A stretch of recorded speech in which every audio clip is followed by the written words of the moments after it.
What film role was 100% perfectly cast? John Candy as Uncle Buck. Here's a quarter. Go downtown and have a rat gnaw that thing off your face. John Candy in anything. That man was like a real-life Disney character. Arnold as the Terminator. Arnold as Conan the Barbarian. The real answer. He was born to play that role at that time of his life. Conan, what is best in life? To crush your enemies, to see them driven before you, and to hear the lamentation of the women. Very good. Val Kilmer as Doc Holliday in Tombstone. Doc, you ought to be in bed. What the hell you doing this for anyway? Because Wyatt Earp is my friend. Hell, I've got lots of friends. I don't. My favorite line in the whole film. That whore. He's down by the creek, walking on water. You retired too? Not me. I'm in my prime. That is the best line of the movie. Kilmer sums up perfectly how Holliday feels about Earp in 2 words. A lot of emotion in that small exchange. Kilmer was robbed of an Oscar. I don't even care who won it that year. Full Metal Jacket. All roles were brilliantly cast, but Sergeant Hartman is the truest character in the film. R. Lee Ermey was a drill instructor in the Marine Corps and brought in only to advise, but he wanted the role. He put on a uniform and showed Kubrick how it should be and got the part over Tim Cole-Carey, who was already cast but moved to the door gunner's part. Edit. Well, thank you, my first award ever. R. Lee Ermey nailed that role so hard no other actor will ever top his role as a drill instructor. He wasn't really acting, he was just showing what a badass he was in the Corps. He decided he would just be as he was, and even the actors weren't used to it. He taught them just like new recruits. He also refused to wear awards he didn't earn and had a lot of issues wearing E7 rank during filming. This was later fixed by the Corps when they gave him an honorary rank of Gunnery Sergeant, E7, for completely embodying the values of the Corps. Kathy Bates as Annie Wilkes in Misery. You're right, she's fantastic. I can never read the book again without picturing Kathy Bates. Kathy Bates as Mama Boucher. Yes, I am 100% serious. Yes, I will die on this hill. The whole cast of The Shawshank Redemption. Special mention to Morgan Freeman. Made Morgan's voice iconic. Especially since in the short story he's a red-headed Irishman, hence the nickname Red. Also hence the joke, maybe it's because I'm Irish. Tim Curry in Clue, Rocky Horror, Muppet Treasure Island, Fern Gully, etc. Don't forget Legend. Tim Curry as a giant red satyr was amazing to behold. Really, Tim Curry was smashing in every role he played. When they recast James Earl Jones's role as Mufasa for The Lion King, the person they got to replace him was James Earl Jones. I don't know why they didn't get Jeremy Irons to voice Scar again. His voice is incredible. Javier Bardem in No Country for Old Men. Everyone in that movie TBH, and especially Kelly MacDonald. Her West Texas accent is spot on, and she's Scottish. Daniel Day-Lewis as Daniel Plainview, There Will Be Blood. DDL as the Butcher in Gangs of New York. DDL in anything. Vincent D'Onofrio as the Bug in the Edgar suit in Men in Black. The fact that he wasn't even nominated for an Oscar for that role is plain and simply a crime against humanity. Think about it.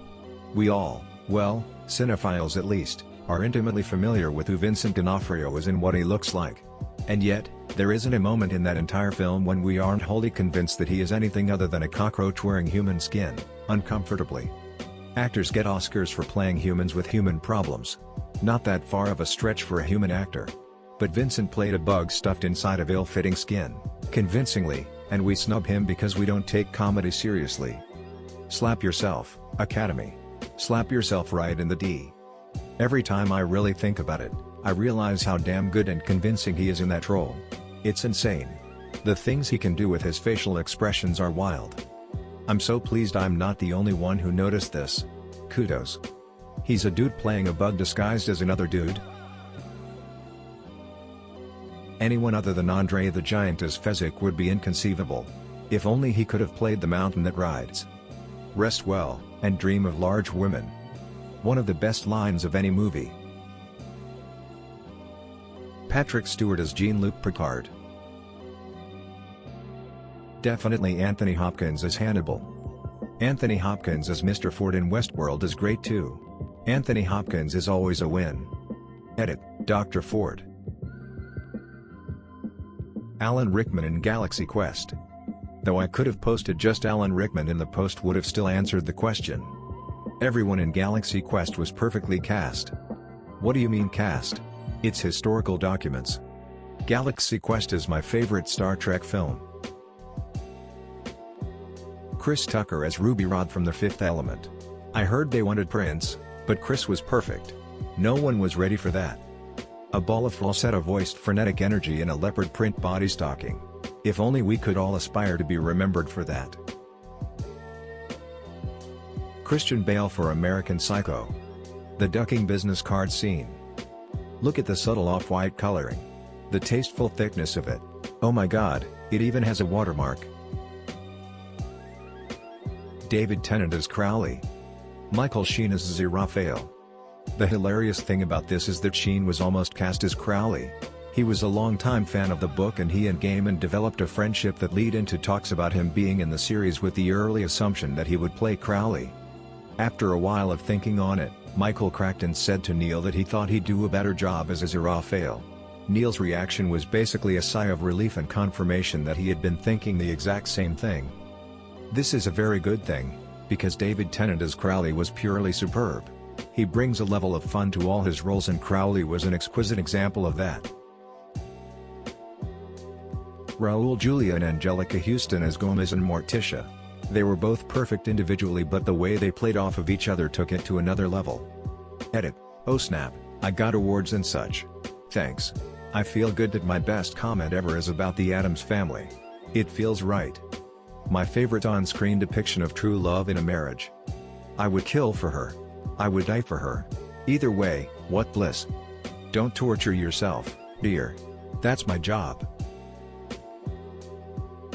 Michael J. Fox as Marty McFly. And of course, Christopher Lloyd as Doc Brown. It's amazing that they shot a significant part of the movie with a different actor, but when Fox became available they hired him and reshot all of those scenes. And the craziest part is it wasn't even that Fox became available. He was still working full-time on Family Ties. They just disliked Stoltz's performance so much they went back to Fox and said they'd work with his TV schedule to accommodate him. It was some true desperation from the studio and some insane work hours from Fox, but hey, at least it paid off. Bryan Cranston as Hal in Malcolm in the Middle and as Walter White in Breaking Bad. Hugo Weaving as Agent Smith in The Matrix. Rowan Atkinson as Mr. Bean. Rowan Atkinson as Blackadder. Robbie Coltrane as Rubeus Hagrid. J.K. Rowling really wanted Coltrane for Hagrid. She has said in interviews that when the books were being adapted, he had to be the first person they approached for the role. Casting in the first two Harry Potter movies was pretty much perfect. Robbie Coltrane as Hagrid. Kenneth Branagh as Gilderoy Lockhart. Alan Rickman as Snape. Maggie Smith as McGonagall. Richard Harris as Dumbledore. Ian Hart as Squirrel. Warwick Davis as Flitwick. Even Miriam Margolyes as Sprout was on the nose. And secondary characters such as Tom the bartender, Ollivander, Oliver Wood etc. Honestly, I think they got Matt Lewis as Neville perfect as well. Helped that the actor's real-life growth and stature matched Neville's shift from lovable but inept to one of the supporting and reliable heroes. Both young and old Lewis looked the part. Tom Felton is the perfect Draco, and the Phelps twins are the perfect Fred and George too. Julie Walters played Mrs. Weasley perfectly and Jason Isaacs was surprisingly evil as Lucius. When I read the books I hear his venomous voice. I think the third movie was perfect as well. I think the only issue with casting Michael Gambon as Dumbledore was with his own personality, in that he chose not to read the books and become familiar with the character. As we saw in later films, he played the role much more accurately, particularly in Half-Blood Prince. But I think Gary Oldman as Sirius, Timothy Spalding as Pettigrew and David Thewlis as Lupin were all perfect choices, as well as Helena Bonham Carter as Bellatrix and Emma Thompson as Trelawney. The most important characters were very well cast throughout the rest of the series. Emo, Ralph Fiennes and Imelda Staunton were fantastically hateable. Brendan Gleeson was a brilliant Moody. Cedric and his father were both so well cast that the moment of his death is still the main one that gets everyone sobbing. This might just be bias talking since we're all used to the cast, but I honestly don't think another group of actors will ever exist at the same time / at the correct age to play the characters as perfectly as the original cast did. John Malkovich in Being John Malkovich. I didn't find him very convincing tbh. Yeah, he really looks like him, but he had trouble getting into the character.